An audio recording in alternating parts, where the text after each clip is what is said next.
99 out of 100 workshop accidents occur at the router table, which is a statistic that I just made up. But the fact remains, a multi-bladed carbide cutter spinning at 1 billion RPM is bound to claim an occasional finger. So you can never have too much safety when it comes to the router table. And I think the most important rule to follow, besides never touching the spinning part, is to use featherboards. Now don't let the light and fluffiness of the name fool you. These things are serious finger savers. And since you can make them yourself, there's no reason you shouldn't have these suckers all over the workshop. Any straight-grained wood will work just fine to make a featherboard, but I prefer something moderately hard like oak or soft maple. The important part is to cut your fingers along the grain rather than across it.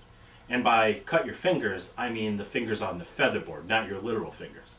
It would kind of defeat the purpose, wouldn't it? A featherboard is a block of wood or some other material that keeps the workpiece in contact with the bit using a set of flexible fingers. Commonly used on a router table, as well as on a table saw, they are best used in pairs to hold the stock down, as well as prevent it from drifting away from the fence. This combination of lateral and longitudinal pressure not only reduces the risk of injury, it also increases the quality of the cut. Of course you're going to want a way to hold them down. On the new router table I'm going to make a spot where a couple of bolts can go directly into the table and into the fence.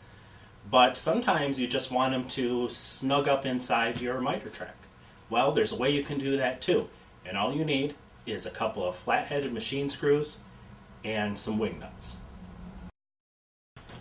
This is the little doodad we come up with, which tightens inside the miter slot when you tighten the nut on top. Of course, this isn't an idea that we just invented. Featherboards like this one from Harbor Freight have them built right in, made out of plastic. They've been used for a long time with great success. So we can put that right on one of the slots in our featherboard, which will allow us to position it in the slot, adjust back and forth, and tighten it in place, which will lock it forward and back and side to side. We also applied this idea to a neat little jig that is found inside the volume 34, number 201 issue of Woodsmith magazine. And that is this featherboard holder.